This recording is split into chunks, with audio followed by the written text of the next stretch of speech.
মা মানেই জীবন্ত, আর জীবন্ত মায়ের সন্ধানে আজ আমরা আবার বেরিয়ে পড়েছি নতুনের সন্ধানে। তবে আজ শুধু মা নয়, সাথে জানাবো বাবা মহাদেবের অলৌকিক লীলা। এই মন্দিরে রয়েছে এক জীবন্ত সমাধি, যেখান থেকে আজও নিঃশ্বাসের শব্দ শোনা যায়। এই মন্দিরে যে মায়ের বসবাস, সেই মাকে বলা হয় মল্লেশ্বরী মা। আর এই মা হলো তারাপীঠে মা তারার মেজ বোন। আগে হ্যাঁ, আপনি ঠিকই শুনছেন। এই মন্দিরে মায়ের যে মুখটি দেখছেন সেটি মায়ের মুখোশ, আর এই মায়ের মুখোশটি পুরোহিতের দেওয়া স্বপ্নাদেশ অনুযায়ী চেঞ্জ করা হয়। আর মায়ের মূর্তির নিচে রয়েছে দেবী দুর্গার শ্রী গণেশকে দুধ খাওয়ানোর একটি শিলাখণ্ড। এই মন্দিরের পাশে রয়েছে একটি পুকুর, সেই পুকুরের জল থেকেই হয় বাবার অন্নভোগ। আর এটা নাকি স্বয়ং মহাদেবের ইচ্ছায়।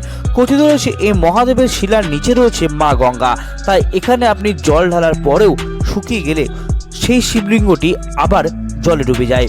শ্রাবণ মাসে 2 থেকে 3 বার এই জায়গাটি পুরো জলে ডুবে যায়, কিন্তু সেটা কবে হবে কেউ জানে না। এই মন্দিরের পাশে রয়েছে এই বিশাল বন।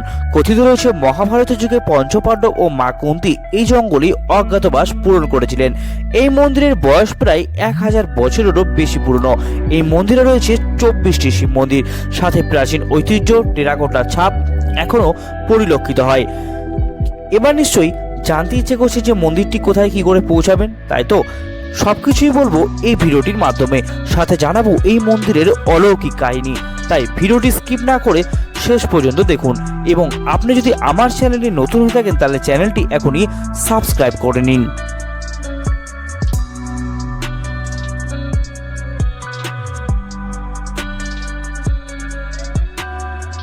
বীরভূম। পশ্চিমবঙ্গের এই বীরভূম জেলার জনপ্রিয়তা প্রচুর। এই বীরভূম জেলাকে ঘিরে রয়েছে নানান ইতিহাস ও নানান অলৌকিক কাহিনী। আজ আমরা চলে এসেছি বীরভূম জেলার অন্তর্গত মল্লারপুরে অবস্থিত মল্লেশ্বর শিব মন্দিরে। এই মন্দিরকে ও পার্শ্ববর্তী জঙ্গলকে ঘিরে রয়েছে নানান ইতিহাস ও কাহিনী। আজ এই ভিডিওটির মাধ্যমে জানবো সবকিছু। এটি মন্দিরে ঢোকার মূল গেট। মল্ল রাজা কিংবা অথবা মল্ল জাতির কেউ নাকি এই মন্দিরটি প্রতিষ্ঠা করেন। এই মন্দিরটি প্রায় 1000 বছরেরও বেশি পুরনো। এই মন্দিরে বিরাজ করছেন গুপ্ত অনাদি অখণ্ড শিবলিঙ্গ। এখানকার শিবলিঙ্গ গুপ্ত, আর তার উপরে রয়েছে ওম চিহ্ন।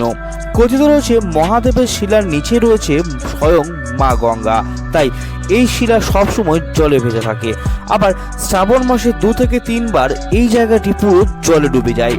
এই শিব মন্দিরের পাশে রয়েছে একটি পুকুর। শোনা যায় এই পুকুর নাকি তখনকার দিনের রাজা নিজেই খোদাই করেন এবং শেষ পর্যন্ত একটি গুপ্ত কুয়ার খোঁজ পান, যার জন্য কথিত রয়েছে এই পুকুরের জল নাকি কোনোদিনও শুকায় না। এই পুকুরের জলে হয় স্বয়ং বাবার পরম অন্নভোগ, আর এটা নাকি স্বয়ং বাবার আদেশ। এই শিব মন্দিরের ঠিক পাশে রয়েছে মা মল্লেশ্বরী বা সিদ্ধেশ্বরী মন্দির, যাকে ডাকা হয় তারা মায়ের মেজ বোন হিসাবে। এখানে মায়ের যে মুখটি দেখছেন সেটাতে মুখোশ পরানো, এর পিছনে রয়েছে মায়ের শিলামূর্তি। আর এই মায়ের মুখোশটি কিন্তু মায়ের স্বপ্নাদেশে পরিবর্তন করা হয়। মায়ের এই মন্দিরটি প্রতিষ্ঠার পিছনে রয়েছে এক ইতিহাস, চলুন একটু জেনে নেওয়া যাক। এই মল্লারপুরের রাজা ছিলেন মল্লনাথ। রাজা মল্লনাথ একদিন রাত্রে স্বপ্নাদেশ পান এবং স্বপ্নে মা স্বয়ং আদেশ দেন, আমি তোর মা শক্তি পর্বতবাসিনী, আসামের নীল পাহাড়ে বাস। কামাখ্যার জীবিত কুণ্ডে গণেশ বাহিনী দুর্গার একখণ্ড শিলা ওখানে নিমজ্জিত রয়েছে। তুই ওই ব্রহ্মময়ী শিলাখণ্ড এনে মল্লেশ্বরে শিবের পাশে সিদ্ধেশ্বরী নামে আমাকে প্রতিষ্ঠা কর। মায়ের আদেশ মতো রাজা ওখানে গিয়ে সেই শিলাখণ্ড নিয়ে এসে এই মন্দির প্রতিষ্ঠা করলেন। এই মন্দিরে রয়েছে 24টি শিব মন্দির, সাথে রয়েছে মায়ের ভৈরব শ্রী শ্রী মল্লেশ্বর বাবা বা সিদ্ধেশ্বর বিরাজ করছেন। মা মল্লেশ্বরী মায়ের নিচেই রয়েছে ব্রহ্মশিলা, যেটি দেখতে ঠিক মা পার্বতী শ্রী গণেশকে দুধ খাওয়াচ্ছেন। এই মন্দিরের সামনে রয়েছে একটি বড় নাট মন্দির, আর এই মন্দিরগুলির গায়ে দেখতে পাবেন রাম রাবণের যুদ্ধ। এছাড়াও বিভিন্ন দেব দেবতার মূর্তি এখানে ফুটিয়ে তোলা হয়েছে। সাথে এই মন্দিরে দেখতে পাবেন এমন একটা জিনিস যা সত্যি অবিশ্বাস্যকর। এই যে জায়গাটি দেখছেন, এখানে রয়েছে এক জীবন্ত সমাধি, আর এরও পিছনে রয়েছে এক ইতিহাস। চলুন জেনে নেওয়া যাক। এই যে সমাধিটি দেখছেন, ইনি হলেন শ্রী রামপ্রসাদ সেনের তন্ত্রগুরু শ্রীমৎ কৃষ্ণনন্দ আগম বাগীশ।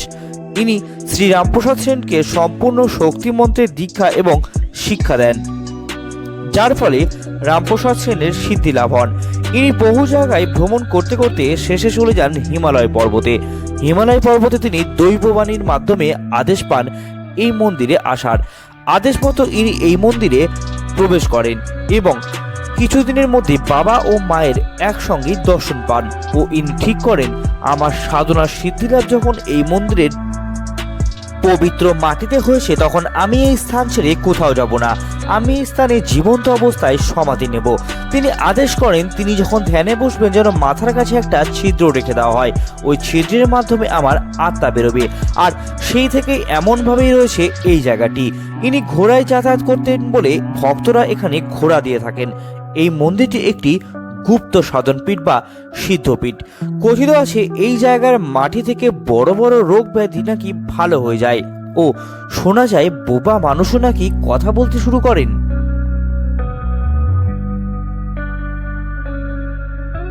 এই মন্দিরে আরো যেসব শিবলিঙ্গগুলি রয়েছে সেগুলিতে সেমনভাবে পুজো হয় না। শোনা যায় এই মন্দিরে বহু বছর আগে হতো ছাগ বলি, তবে বর্তমানে তা সম্পূর্ণভাবে নিষিদ্ধ।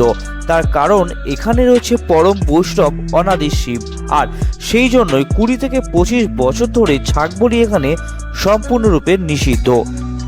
এই মন্দির চত্বরে বছরে 4 বার মেলা হয়, তার মধ্যে উল্লেখযোগ্য হলো রথের মেলা। এই মন্দিরের পাশে রয়েছে একটি কালী মন্দির ও হনুমান মন্দির। এই মন্দির থেকে বেরিয়ে একটু দূরে গেলেই দেখতে পাবেন একটি বড় জঙ্গল, যেখানে সবুজের মাঝে আপনি হারিয়ে যাবেন। কথিত রয়েছে মহাভারতের সময় এই জায়গাটিতে নাকি পঞ্চপাণ্ডব ও কুন্তী এখানে অজ্ঞাতবাস পালন করেছিলেন। এই জায়গার একটি ডিটেলস ভিডিও রয়েছে আমার চ্যানেলে, ডেসক্রিপশন বক্সে লিংক দিয়ে দেব, দেখে নিতে পারেন।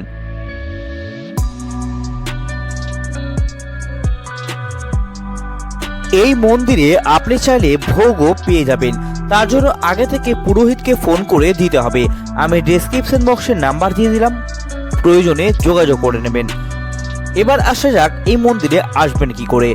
এই মন্দিরে আসতে হলে আপনি যেখান থেকে আসুন না কেন নামবেন মল্লারপুর রেল স্টেশনে, সেখান থেকে টোটো পেয়ে যাবেন সোজা এই মন্দির আসার জন্য। ভিডিওটি কেমন লাগলো জানাবেন, সাথে লাইক শেয়ার ও কমেন্ট করবেন এবং এই রকমই পৌরাণিক ও অলৌকিক মন্দির ও স্থান সম্পর্কে জানতে চ্যানেলটি এখনই সাবস্ক্রাইব করে নেবেন। নমস্কার, ধন্যবাদ। দেখা হবে আবার পরবর্তী কোনো কাহিনী নিয়ে।